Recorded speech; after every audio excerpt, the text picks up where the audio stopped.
আজি যোৰহাটৰ কেইটিমান বিশেষ বাতৰিলৈ মই ষ্টুডিঅ'ত উৎপল। প্ৰথম বাতৰিটো হ'ল যোৰহাট পৌৰসভাৰ কৰ্মদক্ষতাক লৈ ৰাইজৰ মাজত ক্ষোভ আৰু অতি সোনকালে ইয়াৰ পৰা মুক্তি পাবলৈ স্থায়ী সমাধান বিচাৰে। দ্বিতীয় বাতৰিটো হ'ল যোৰহাটৰ মেলেঙত এক ব্যতিক্ৰমী অনুষ্ঠানৰ আয়োজন। ভাৰতীয় সেনাৰ লেফটেনেণ্ট পদৰ অৱসৰ গ্ৰহণ কৰা সূৰ্যকান্ত বৰফুকনক জন্মস্থানত উষ্ম আদৰণি। নেৰানেপেৰা বৰষুণৰ ফলত যোৰহাট চহৰৰ বিভিন্ন অঞ্চলত কৃত্ৰিম বানপানীৰ সৃষ্টি হৈছে। কৃত্ৰিম বানপানীৰ কবলত চহৰখনৰ বহু গৃহ পানীৰ তলত। যোৱা নিশাৰ পৰা হোৱা নেৰানেপেৰা বৰষুণৰ ফলত যোৰহাট চহৰত এতিয়া কৃত্ৰিম বানপানীৰ কবলত। পৌৰসভাৰ অন্তৰ্গত বহুকেইটা ৱাৰ্ড লগত চহৰখনৰ কাষৰীয়া বহু গাঁৱত কৃত্ৰিম বানপানীৰ কবলত পৰিছে। যোৰহাট পৌৰসভাৰ সুপৰিকল্পনা আৰু বিজ্ঞানসন্মত জ্ঞানৰ অভাৱত বাবে বৰষুণ দিলে কৃত্ৰিম বানপানী হোৱা এক সাধাৰণ ঘটনা হৈ পৰিছে। নলা নৰ্দমাৰ পানী নিষ্কাশন ব্যৱস্থাৰ সুপৰিকল্পিত আঁচনি নোহোৱাৰ ফলত সৃষ্টি হৈছে এই সমস্যাৰ। বিশেষকৈ পানী নিষ্কাশন ব্যৱস্থা সুপৰিকল্পিত নোহোৱাৰ ফলত সৃষ্টি হৈছে এই কৃত্ৰিম বানপানী। যদি বৰষুণৰ পৰিমাণ বৃদ্ধি হ'বলৈ হয় তেতিয়াহ'লে চহৰখনৰ বহুকেইটা ৱাৰ্ড ভয়ংকৰ পৰিস্থিতিৰ সন্মুখীন হ'ব লগা হ'ব। যোৰহাট চহৰৰ জিলা উপায়ুক্ত কাৰ্যালয়ৰ লগতে সমগ্ৰ তৰাজান অঞ্চল, চোলাধৰা, কাকতি গাঁও, তৰাজান, বামুণগাঁও, কুশলনগৰ, ৰাজাবাৰী, গড়মূৰ, ইটাখুলি এতিয়া কৃত্ৰিম বানপানীৰ কবলত পৰিছে। লগতে ৰজা মৈদাম সংলগ্ন জেবি ৰোড, মালোৱালি, দৰঙী চুক, বাঁছবাৰী অভাৰব্ৰিজৰ তলত আৰু বঙালপুখুৰী অঞ্চলত এই কৃত্ৰিম বানপানীৰ কবলত।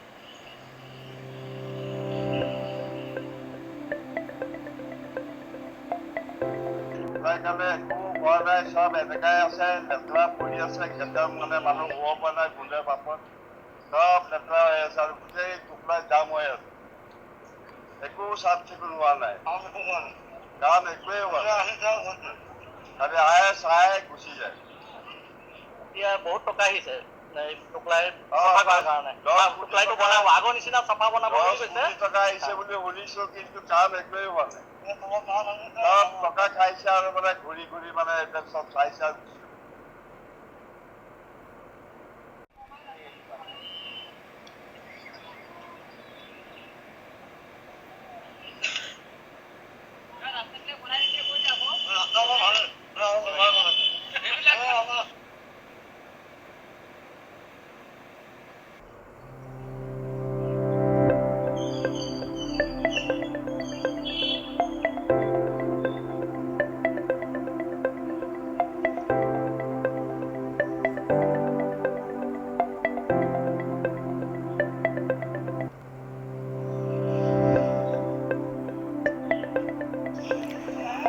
যোৰহাটৰ পৰা উৎপল দত্তৰ ৰিপৰ্ট, মায়া নিউজ।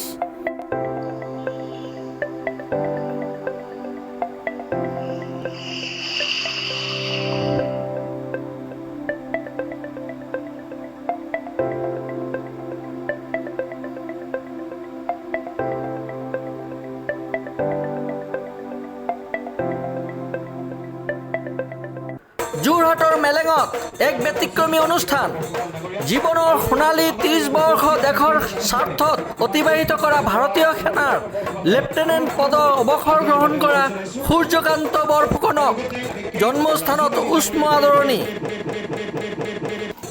পূব যোৰহাট 19 জুলাই।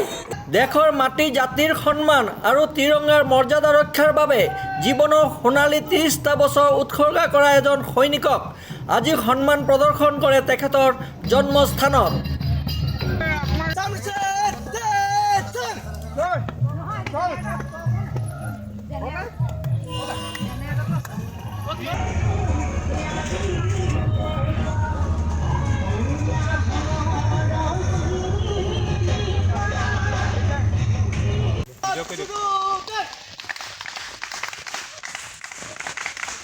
পূব যোৰহাট আজি 19 জুলাই।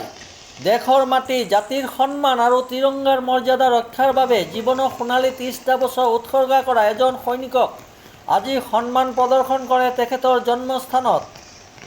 অৱসৰ গ্ৰহণ কৰি যোৰহাট জিলাৰ মেলেং লাদৈগড়স্থিত দক্ষিণ বহৎগাঁৱত উপস্থিত হোৱাৰ মুহূৰ্তত দক্ষিণ বহৎগাঁও যুৱ কল্যাণ সংঘৰ উদ্যোগত ভাৰতীয় সামৰিক বাহিনীৰ অসম ৰেজিমেণ্টৰ অনাৰেৰী লেফটেনেণ্ট সূৰ্যকান্ত বৰফুকনক সন্মান আৰু আদৰণি জনোৱাৰ উদ্দেশ্যে আয়োজন কৰে এক ব্যতিক্ৰমী ৰাজহুৱা সম্বৰ্ধনা অনুষ্ঠান। পুৱা তেখেতে নিজ গৃহত উপস্থিত হোৱাৰ লগে লগে গাঁওবাসীয়ে গামোচা জাপি আৰু পৰম্পৰাগত সন্মানৰ মাজেৰে উষ্ম আদৰণি জনায়। NCC কেডেটসকলে অভিবাদন জনোৱাৰ লগতে ঝুমুৰ নৃত্য আৰু বিহু নৃত্যৰে আদিৰে আনে জ্যেষ্ঠসকলৰ আশীৰ্বাদ গ্ৰহণ আৰু শুভেচ্ছা ধ্বনিৰে সমগ্ৰ পৰিৱেশ আৱেগিক হৈ উঠে। ইয়াৰ পিছতে বিশিষ্ট অতিথি সমাজৰ জ্যেষ্ঠ ব্যক্তি প্ৰাক্তন সৈনিক শুভাকাংক্ষী আৰু অঞ্চলবাসীৰ উপস্থিতিত আনুষ্ঠানিক সভা আৰম্ভ হয়। আদৰণিমূলক ভাষণ, দেশপ্ৰেমমূলক বক্তব্য আৰু সূৰ্যকান্ত বৰকাকতিৰ দীঘলীয়া কৰ্মজীৱনৰ স্মৃতিচাৰণৰ মাজেৰে দেশ সেৱাৰ মহান আদৰ্শক শ্ৰদ্ধাৰে স্মৰণ কৰা হয়। অনুষ্ঠানটোৰ আন এক বিশেষ আকৰ্ষণ হৈছে সাংস্কৃতিক পৰিৱেশন। জয় গোবিন্দ শিল্পী সমাজৰ দিহানাম, অঞ্চলটোৰ বিশিষ্ট শিল্পীসকলৰ ভাওনা, সংগীত আৰু বিভিন্ন সাংস্কৃতিক অনুষ্ঠানৰ জৰিয়তে এই গৌৰৱময় ক্ষণক অধিক স্মৰণীয় কৰি তোলা হ'ব। উপস্থিত বক্তাসকলে কয়, এজন সৈনিকৰ অৱসৰ মাথো এটা চাকৰিৰ সমাপ্তি নহয়, এয়া হৈছে দেশ সেৱাৰ এক উজ্জ্বল অধ্যায়ৰ গৌৰৱময় পৰিসমাপ্তি। যুদ্ধক্ষেত্ৰৰ কঠোৰ শৃংখলা আৰু ত্যাগৰ শিক্ষাই আগন্তুক প্ৰজন্মক সদায় অনুপ্ৰাণিত কৰি যাব। আচলতে ইউনিফৰ্ম হয়তো এদিন খুলি থ'ব লাগে, কিন্তু এজন সৈনিকৰ দেশ প্ৰেম, কৰ্তব্যনিষ্ঠা আৰু সাহস কেতিয়াও অৱসৰ গ্ৰহণ নকৰে। সেই অমৰ মূল্যবোধক সন্মান জনাবলৈয়ে আজি একত্ৰিত হৈছে সমগ্ৰ অঞ্চলবাসী। ব্যুৰ' ৰিপৰ্ট, মায়া নিউজ। ভৰ্তি হৈছিলোঁ, লৈ আনিছে, সেয়ে মই সকলোৰে ওচৰত চিৰকৃতজ্ঞ। বহুত ধন্যবাদ, বহুত ভাল লাগিলে। কি ক'লে? মই 1996 চনতে ফৌজত প্ৰথম ভৰ্তি হৈছিলোঁ আৰু তেতিয়াৰ পৰা মই বহুত ঠাইত ফুৰিলোঁ, যেনে জম্মু কাশ্মীৰৰ পৰা ধৰি বাহিৰা দেশলৈও গৈছিলোঁগৈ, যেনেকৈ আপোনাৰ মংগোলিয়া আৰু তেনেকৈ চাউথ আফ্ৰিকা, কংগো, এনেকুৱা ধৰণে বাহিৰা দেশতো চাকৰি কৰিলোঁগৈ। আৰু চাকৰি জীৱনত একদম বৰ ভালেই লাগিলে। আৰু ফৌজত আৰু আপুনি জানেই যে কিমান কষ্টকৰ, কিন্তু সেই কষ্ট আপোনাৰ এটা গোটৰ মাজত মানে বান্ধি আপোনাৰ এটা বান্ধোনৰ মাজত যিটো নীতি নিয়ম, সেই নীতি নিয়মৰ যিবিলাকে আমি মানি চলিলোঁ আৰু আজি 30টা বছৰে যি অতিক্ৰম কৰিলোঁ আৰু বৰ ভাল লাগিলে। ভালে ভালে যে ঘৰ উভতি আহিলোঁ, আকৌ যে মা পিতা যে সকলোকে আমি গাঁওবাসী সকলোকে দেখিবলৈ পালোঁ, সেইকাৰণে বহুত ভাল লাগিলে। আৰু যিহেতু আপুনি 30টা বছৰ অতিক্ৰম কৰি আজি ঘৰৰ দেহভূমিকৈ হৈছে, এই মুহূৰ্তত আপোনাক সুধিব, যদিও আপুনি ক্লান্ত হৈ আছে তথাপিও সুধিছোঁ আপোনাৰ অভিজ্ঞতা, চাকৰি জীৱনৰ অভিজ্ঞতা সম্পৰ্কে অকণমান। আচ্ছা, মোৰ অভিজ্ঞতা আপোনালোকক সকলোকে যিভাগে মই প্ৰথমতে মই আমাৰ মা দেউতা সকলো আৰু ঘৰৰ পৰিয়াল, তেওঁলোকৰ যি আশা আছিলে, সেই আশাৰ লগতে আমাৰ নিজৰ মোৰ পৰিয়ালৰ সকলোৰে আশা কি মই বহুত ভাল এটা অভিজ্ঞতা পালোঁ যে কি গোটেই চাকৰি জীৱনত মানে বহুত ঘাট প্ৰতিঘাতৰ মাজতো পাৰ হোৱাৰ পিছত যে মই আকৌ ঘৰ পালোঁহি, সেয়া ভাল এটা এক অভিজ্ঞতা। অভিজ্ঞতা কিবা আছিলে নেকি?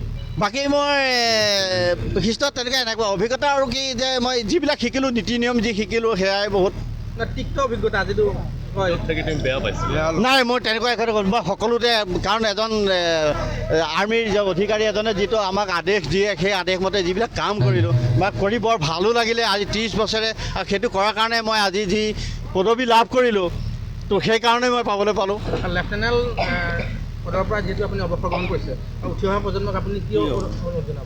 মই উঠি অহা প্ৰজন্মক এটাই কথা কি, যুৱ শক্তি যিটো এটা বৰ এটা শক্তিশালী শক্তি, যি কাৰণে যদি আমাৰ দেশৰ কাৰণে তেওঁলোকো যদি ওলাই আহে, তেওঁলোকো যদি আগবাঢ়ি আহে, তেন্তে দেশখন আৰু মজবুত হ'ব আৰু য'ত নেকি আৰু শক্তিশালী হৈ উঠিব। মই তেওঁলোকক সেইটোকে কওঁ। আৰু এটা কথা জনাইছোঁ, যিহেতু বহুত মানুহ অৱসৰ গ্ৰহণ কৰে, কিন্তু মেলেং বহৎগাঁৱত এটা ব্যক্তিগত অনুষ্ঠান আজি উদযাপন কৰিছে হয়। আপোনাক লৈ হয়। আপুনি ৰাইজক কি জনাব এই মুহূৰ্তত? মই এই ৰাইজক মই সকলো ৰাইজৰ পৰা একদম চিৰকৃতজ্ঞ যে ইমান এটা উলহ মালহ আনন্দৰে উষ্ম আদৰণি জনাই আনিছে, সেইকাৰণে মই সকলো ৰাইজক মই ধন্যবাদ জনাইছোঁ।